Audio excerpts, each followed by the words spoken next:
ഇത് കാണുമ്പോഴെല്ലാം നിങ്ങൾ ഓർക്കുകയാണ്, ദൈവം നിങ്ങളോട് പറഞ്ഞ വചനം നിങ്ങൾ ഓർക്കുകയാണ്.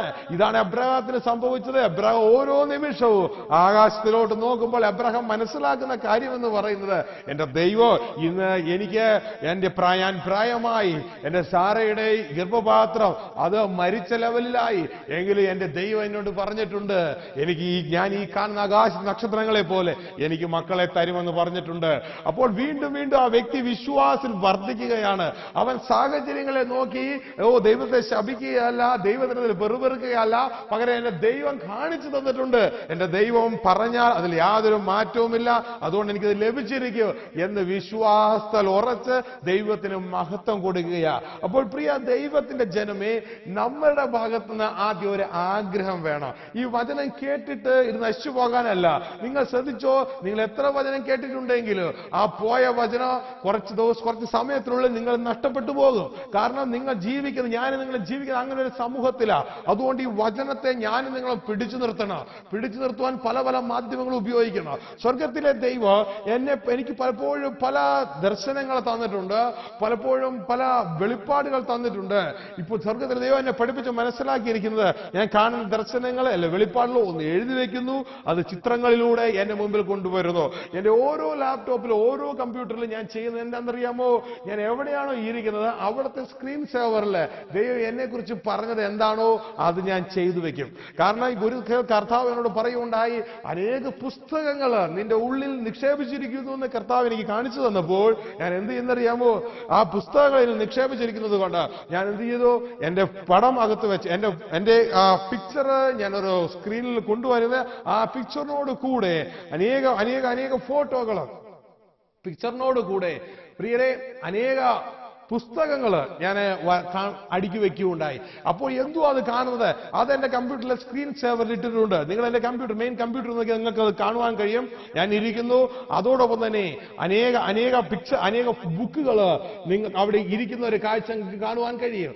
അപ്പോൾ ഈ വക കാര്യങ്ങള് ശ്രദ്ധിക്കുക, ഈ വക കാര്യങ്ങള് നമ്മുടെ ദൈവം നമ്മളോട് പറഞ്ഞത് നാം ചെയ്തു വെക്കുന്നുവെങ്കിൽ നാം നോക്കുമ്പോഴെല്ലാം ദൈവം നമ്മളോട് സംസാരിക്കുകയാ. മനസ്സിലാകുന്നുണ്ടോ? അപ്പോൾ നമ്മൾ പോലും അറിയാതെ നമ്മുടെ അകത്ത് ഈ ദൈവം നമുക്ക് വെളിപ്പെടുത്തി തന്ന ദൈവിക കാര്യങ്ങൾ നമ്മുടെ അകത്ത് ഉറക്കുകയാ. അപ്പോൾ ഈ ലോകത്തിനെതിരെ, ഈ ലോകത്തിലെ പിശാചിനെതിരെ, അവന്റേതായ ക്രമീകരണങ്ങൾക്കെതിരെ നമ്മളുടെ വചനത്തെ തട്ടിയെടുക്കുവാൻ, വചനത്തെ മുള്ളുകൊണ്ട് മൂടിക്കളയുവാൻ, മുള്ളുകൊണ്ട് ഞെരിച്ചു കളയുവാനായിട്ട്, അതോടൊപ്പം തന്നെ വചനത്തിന് വേര് താഴേക്ക് തരാതെ പല രീതിയിൽ നശിപ്പിക്കുവാൻ ശ്രമിക്കുന്ന ആ പൈശാചികന് എതിരെ നമ്മൾ ഒരു സ്ട്രാറ്റജി എടുക്കുകയാണ്. പിശാചേ, നീ എന്റെ അകത്തുനിന്ന് വിത്ത് എടുക്കുവാനാണ് നീ ആഗ്രഹിക്കുന്നത്, പക്ഷെ ഇതാ ഞാൻ മറ്റൊരു സ്ട്രാറ്റജി എന്റെ ദൈവത്തിന്റെ ആത്മാവിൽ എടുക്കുക. ഈ വിത്തിന്റെ വേര് എന്റെ അകത്തേക്ക് ആഴത്തിൽ ഇറക്കുവാനായിട്ട് ഇതാ ഞാനൊരു തീരുമാനമെടുക്കുക, ഞാൻ അതിനുവേണ്ടി പ്രവർത്തിക്കാൻ പോവുകയാണ്. അങ്ങനെ ഒരു തീരുമാനം നമ്മൾ നമ്മുടെ ഭാഗത്ത് നിന്ന് എടുത്തുകൊണ്ട് ഒരൽപ്പം പൈസ മുടക്കി, നമ്മൾ പലപ്പോഴും ഒരു ദേവദാസൻ പറയുണ്ടായി, നമ്മൾ ക്രിസ്ത്യാനികള് നമ്മൾ 450 രൂപയുടെ നെയ്മി മേടിക്കാൻ ഞായറാഴ്ച പൈസ മുടക്കുക, പക്ഷേ 95 രൂപയുടെ ബൈബിൾ മേടിക്കാൻ നമ്മൾ ധാരാളമായി വിലപേശുന്ന നമ്മൾ വിശ്വാസികളാണ് എന്ന്. അങ്ങനെ ആകരുത്. ദൈവത്തിന്റെ വചനം പറയുന്നു, നീ എന്ത് ചെയ്യണമെന്നറിയാമോ? നിന്റെ സകല സമ്പാദ്യത്താലും നീ വിവേകം നേടണം. Wisdom is the principal thing. ജ്ഞാനമാണ് പ്രാധാന്യമുള്ളത്. അതുകൊണ്ട് എന്ത് ചെയ്യണം? നിന്റെ സകല സമ്പാദ്യത്താലും നീ അതിനെ നേടുവാൻ ഇടയാകണം. സകല സമ്പാദ്യത്താല്. അപ്പോൾ നമ്മൾ അനുഗ്രഹീതരായ ദൈവദാസന്മാരുടെ പുസ്തകങ്ങൾ ഇതെല്ലാം കണ്ടു, അവരുടെ സംഭാഷണങ്ങൾ ഇതെല്ലാം കണ്ടാൽ എന്ത് ചെയ്യണമെന്നറിയാമോ? അത് വിടരുത്. എന്ത് വില കൊടുത്താലും അതിനെ നമ്മൾ സമ്പാദിക്കുവാനായിട്ട് ഇടയാകണം. ഹല്ലേലൂയ. ഈ ലോകത്തിന്റെ കാര്യങ്ങളല്ല, പകരം ദൈവത്തിന്റെ വചനം നാം കേൾക്കുവാനായിട്ട് ഇടയാകണം. ഈ കേട്ട വചനം എന്ത് ചെയ്യണം?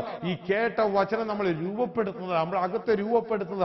അതിന് സമയമേ നമുക്കുള്ളൂ. ഈ സമയം നമ്മൾ നഷ്ടപ്പെടുത്താതെ നാം ഈ രീതിയിൽ നാം പ്രവർത്തിക്കുന്നുവെങ്കിൽ പ്രിയ ദൈവത്തിന്റെ ജനമേ, നമുക്ക് വർദ്ധിക്കുവാനും വളരുവാനും ഇടയാകും. നമ്മൾ എന്തുവാ ചെയ്യുന്നത്?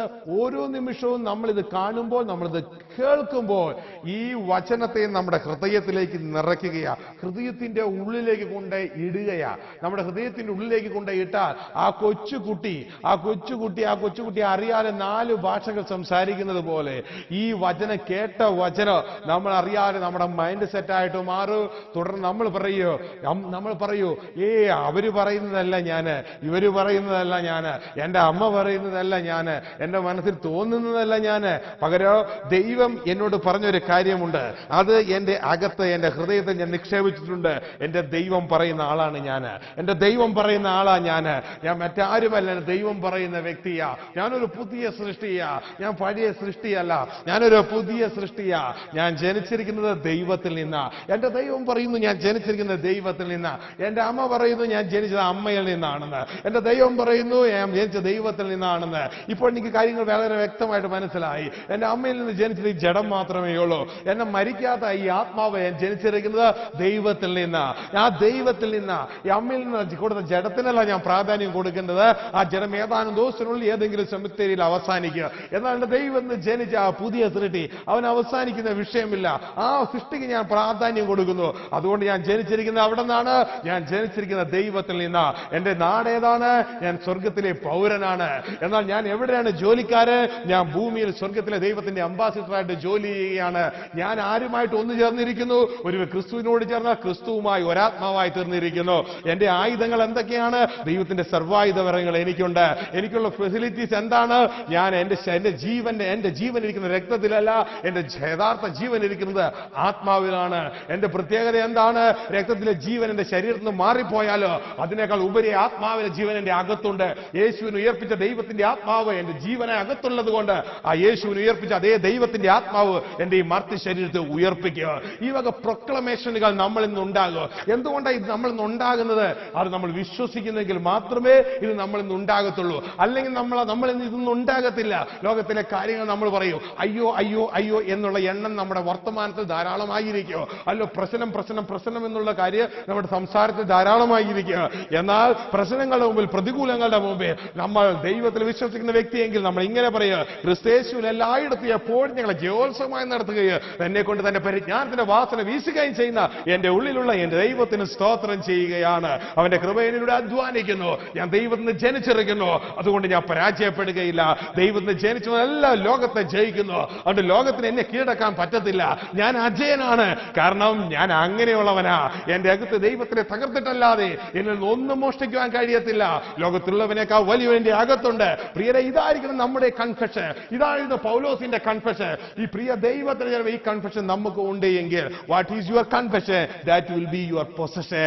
എന്താണ് ഞാൻ നിങ്ങൾ പറയുന്നത്, അതാണ് ഞാൻ നിങ്ങൾ അവകാശമാക്കുവാൻ പോകുന്നത്. അപ്പോൾ പ്രിയ ദൈവത്തിന്റെ ജനമേ, എന്തുകൊണ്ട് നമുക്ക് പറയാൻ പറ്റുന്നില്ല എന്ന് മനസ്സിലാക്കിയ അത് മറ്റൊന്നുമല്ല, എനിക്ക് നിങ്ങൾക്ക് എന്ത് പറയാൻ പറ്റത്തില്ല. അതിന്റെ കാരണം മറ്റൊന്നുമല്ല, എന്റെയും നിങ്ങളുടെ ഹൃദയത്തിൽ അതില്ല. എന്റെയും നിങ്ങളുടെ ഹൃദയത്തിൽ അത് ഉണ്ട് എങ്കിൽ നമുക്കത് പറയുവാൻ കഴിഞ്ഞേനെ. കാരണം മറ്റൊന്നുമല്ല, കർത്താവ് യേശു ഒരിക്കലും ഇങ്ങനെ പറയുണ്ടായി, ഹൃദയം നിറഞ്ഞ് കവിയുന്നതത്രേ ആദരം സംസാരിക്കുന്നത്. എന്തുകൊണ്ട് എന്റെയും നിങ്ങളുടെ ഹൃദയത്തിൽ അതില്ല? കാരണം നമ്മൾ കേൾക്കുന്ന ദൈവവചനം ഇരിക്കുന്ന ഒരു അറ്റ്മോസ്ഫിയറിലല്ല ഞാൻ നിങ്ങൾ ജീവിക്കുന്നത്. നമ്മൾ ദൈവത്തെ കുറിച്ച് കേട്ടിട്ടുണ്ട്, ദൈവത്തെ കുറിച്ച് അറിഞ്ഞിട്ടുണ്ട്, അതിന്റെ ഇൻഫോർമേഷൻ നമുക്കുണ്ട്. പക്ഷെ അത് വിശ്വാസമായി നമ്മുടെ ഹൃദയത്തിന്റെ അടിത്തട്ടിൽ അത് എത്തിയിട്ടില്ല. മനസ്സിലാകുന്നുണ്ടോ? അത് വിശ്വാസമായി അടിത്തട്ടിൽ എത്തിയിട്ടുണ്ട് എങ്കിൽ ഞാൻ നിങ്ങൾ സംസാരിക്കുമ്പോൾ വായിലൂടെ വരുന്നത് ദൈവത്തിന്റെ വചനമായിരിക്കുക. അതുകൊണ്ട് നിങ്ങൾ എന്ത് ചെയ്യണം? സഹോദരിമാരെ, നിങ്ങൾ എവിടെ നിന്ന് എന്നെ കേൾക്കുന്നുവെങ്കിൽ നിങ്ങൾ മനസ്സിലാക്കുക, ദൈവത്തിന്റെ വചനം നിങ്ങൾ എന്ത് ചെയ്യണം? നിങ്ങൾ കേട്ട ദൈവത്തിന്റെ വചനം നിങ്ങളുടെ അടുക്കള ചിലപ്പോൾ അല്പം വൃത്തികേടാകുമായിരിക്കുക. അവിടെ ഒരു സ്റ്റിക്കർ അല്ലെങ്കിൽ അവിടെ ഒരു ബോർഡ് നിങ്ങൾ ക്രമപ്പെടുത്തുക. നിങ്ങൾ കേട്ട ദൈവവചനത്തിന്റെ വചനം അവിടെ എഴുതിയിടുക. നിങ്ങൾ ഓരോ പ്രാവശ്യവും ഓരോ കാര്യങ്ങൾ ചെയ്യുമ്പോൾ ആ ബോർഡ് നിങ്ങളോട് സംസാരിക്കുക. അതൊരു പിക്ചർ രൂപത്തിൽ വരച്ചെടുക്കുക, അത് വരച്ച് കാണുക. ആ വരച്ച ഇൻഫർമേഷൻ നിങ്ങളുടെ അകത്തേക്ക് ചെല്ലട്ടെ, നിങ്ങളുടെ ഹൃദയത്തിലേക്ക് ഇത് കടന്നു വരട്ടെ. അപ്പോൾ നിങ്ങൾ കാണുമ്പോഴും കേൾക്കുമ്പോഴും എല്ലാം ദൈവത്തിന്റെ വചനം നിങ്ങളിൽ കേട്ടുകൊണ്ടിരിക്കുകയാ. അത് നിങ്ങളുടെ അകത്ത് നിറയുവാനിടയാകുക. നിങ്ങളുടെ മക്കൾ നശിച്ചു പോകുമെന്ന് ആരെങ്കിലും നിങ്ങളോട് പറഞ്ഞിട്ടുണ്ടോ? ദൈവത്തിന്റെ സന്നിധിയിൽ മുട്ടുമടക്കുക, ദൈവത്തിന് കേൾക്കുക. ഒരുപക്ഷെ നിങ്ങൾ കേൾക്കുക, നിങ്ങളുടെ മക്കൾ നശിച്ചു പോകുകയില്ല. പകരം യഹോവഭക്തന്റെ മക്കൾ അവന്റെ മേശയ്ക്ക് ഒലിവുതയെ പോലെ ഇരിക്കുക. ആ വചനം നിങ്ങൾ ദൈവത്തിന് കേട്ടാൽ എന്ത് ചെയ്യണമെന്നറിയാമോ? ഉടനെ തന്നെ ആ മക്കളുടെ പടം, നിങ്ങളുടെ ആ ഒരു ഫോട്ടോ അല്ല എങ്കിൽ അത് നിങ്ങൾക്ക് വരയ്ക്കാൻ അറിയാവുന്ന വ്യക്തിയാണെങ്കിൽ മക്കളുടെ ഭാവി, അനുഗ്രഹീതമായ ഭാവി നിങ്ങൾ വരച്ചു വെക്കുക. പകരം എന്നിട്ട് ഈ വചനം അതിന്റെ കൂടെ എഴുതി വെക്കുക. ഈ വചനം നിങ്ങൾ കൂടെ എഴുതിയിട്ട് നിങ്ങൾ വീണ്ടും വീണ്ടും ഇങ്ങനെ പറയുക, എന്റെ ലോകം എന്നോട് പറഞ്ഞു ഈ എന്റെ മക്കൾക്ക് ഇങ്ങനെ സംഭവിക്കുമെന്ന്. എന്റെ സ്വർഗത്തിലെ ദൈവം എന്നോട് പറയുക, എന്റെ മക്കൾ അവർ അനുഗ്രഹീതരായി തീരുക, അവർ ദൈവത്തെ സേവിക്കുന്നവരായി തീരുക, അവർ ഏറ്റവും നന്മയുള്ള മക്കളായി തീരുക. യഹോഭക്തനായ പുരുഷൻ, ഞാൻ യഹോഭക്തനായ പുരുഷനാ, ഞാൻ യഹോഭക്തിയായ സ്ത്രീയാ, അതുകൊണ്ട് എന്റെ മക്കൾ അവർ അനുഗ്രഹീതരായി തീരുക, അനുഗ്രഹീതരായി തീരുക. നിങ്ങൾ ദിവസവും നിങ്ങൾ വിളിച്ചു പറ, ആ ദൈവം നിങ്ങളോട് പറഞ്ഞു, തോന്നിയതല്ല നിങ്ങൾ വിളിച്ചു പറയേണ്ടത്, ദൈവം നിങ്ങളോട് പറഞ്ഞു നിങ്ങൾ വിളിച്ചു പറ. കർത്താവ് യേശു ഇങ്ങനെ പറഞ്ഞു, നിങ്ങളുടെ മുമ്പിൽ ഒരു മലയുണ്ട് എങ്കിൽ ആ മലയോട് നിങ്ങൾ എന്ത് ചെയ്യണം? മലയുടെ മുമ്പിൽ പോയി പ്രാർത്ഥിച്ചുകൊണ്ടിരിക്കുകയല്ല വേണ്ടത്, മലയുടെ മുമ്പിൽ പോയി മല മാറണമേ എന്ന് എന്നോട് പ്രാർത്ഥിക്കുകയല്ല വേണ്ടത്. നിങ്ങൾ മലയോട്, നിങ്ങൾ വിശ്വാസത്തോടെ നിങ്ങൾ പറയുക. അപ്പോൾ എന്ത് സംഭവിക്കുക? നിങ്ങൾ പറയുമ്പോൾ ആ മല മാറിപ്പോകും. ആ വിശ്വാസത്തോടെ പറയണം. എന്താണ് വിശ്വാസം? തോന്നിയതല്ല പറയേണ്ടത്, വിശ്വാസത്തോടെ പറയണം. എന്താണ് വിശ്വാസം? എവിടെ നിന്ന് വിശ്വാസം വരുന്നു? വിശ്വാസം കേൾവിയാല്, കേൾവി ദൈവത്തിന്റെ വചനത്താല് വരുന്നു. എന്തുകൊണ്ട് പറയുന്നില്ല? വിശ്വാസം ഇതുവരെ വന്നിട്ടില്ല. വിശ്വാസം വന്നാൽ മാത്രമേ പറയത്തുള്ളൂ. അതുകൊണ്ട് നാം പറയാത്തതിന്റെ കാരണം വിശ്വാസം വന്നില്ല. എന്താ പറയേണ്ടത്? തോന്നിയതല്ല പറയേണ്ടത്, വിശ്വസിച്ചത് പറയണം. എവിടെ നിന്ന് വരുന്ന വിശ്വാസം? വിശ്വാസം വരുന്ന ഭൂമിയിൽ നിന്നല്ല, വിശ്വാസം വരുന്ന പൈശാചിക രാജ്യത്തു നിന്നല്ല, വിശ്വാസം വരുന്ന ദൈവരാജ്യത്തു നിന്ന, ദൈവത്തിന്റെ വാക്കുകളിൽ നിന്ന. ദൈവം പറഞ്ഞ വാക്കുകൾ ഞാനും നിങ്ങൾ പറയുമ്പോഴാണ് കാര്യം നടക്കുന്നത്. അപ്പോൾ പ്രിയ ദൈവത്തിന് ജനമേ, ഈ നാളുകളിൽ നാം ദൈവം പറഞ്ഞ വാക്കുകൾ ഏറ്റെടുക്കുക. അത് നാം ലോകത്തോട് പറയുക. നീ മറ്റുള്ളവർ പറയുന്നതല്ല ഞാനും നിങ്ങൾ, നമ്മുടെ ഹൃദയത്തിൽ തോന്നുന്നതല്ല ഞാനും നിങ്ങൾ, ദൈവം നമ്മളെ കുറിച്ച് എന്ത് പറഞ്ഞിരിക്കുന്നു അതാണ് ഞാനും നിങ്ങൾ. ഞാനും നിങ്ങളും ആരാ? ഞാനും നിങ്ങൾ ക്രിസ്തുവില. അതുകൊണ്ട് ഞാനും നിങ്ങളും ആരാ? ഞാനും നിങ്ങൾ പുതിയ സൃഷ്ടിയാ. അതുകൊണ്ട് പുതിയ സൃഷ്ടിക്ക് എന്തെല്ലാം ചെയ്യാൻ കഴിയുമോ അതെല്ലാം നമുക്ക് ചെയ്യാൻ കഴിയും. ക്രിസ്തുയേശുവിൽ എനിക്ക് സകലതും ചെയ്യുവാൻ കഴിയും. അതുകൊണ്ട് കർത്താവ് പറഞ്ഞത്, വിശ്വസിക്കുന്നവന് സകലതും സാധ്യം. വിശ്വസിക്കുക എന്ന് പറഞ്ഞാൽ എന്തുവാ? കേട്ട ദൈവത്തിന്റെ വചനം എന്റെ ഹൃദയത്തിൽ, അത് മനസ്സിന്റെ മൈൻഡ് സെറ്റാക്കി നാം മാറ്റണം. ഹൃദയത്തിന്റെ അടിയിലാണ് അടിസ്ഥാനം ഇടണം. ഞാൻ ആരാണ്? ദൈവത്തിന്റെ മകനാ. എനിക്ക് പരാജയമേ ഇല്ല. ദൈവം ജനിച്ചതൊക്കെ ലോകത്തെ ജയിക്കുന്നു. പിശാചേ, എനിക്ക് പരാജയമില്ല. എന്റെ സഹോദരി, എനിക്ക് പരാജയമില്ല. എന്റെ സഹോദരങ്ങളെ, എനിക്ക് പരാജയമില്ല. കാരണം ഞാൻ കേട്ടത്, ഞാൻ എന്റെ അകത്തുണ്ട്. ഞാൻ ദൈവത്തിന് ജനിച്ചു.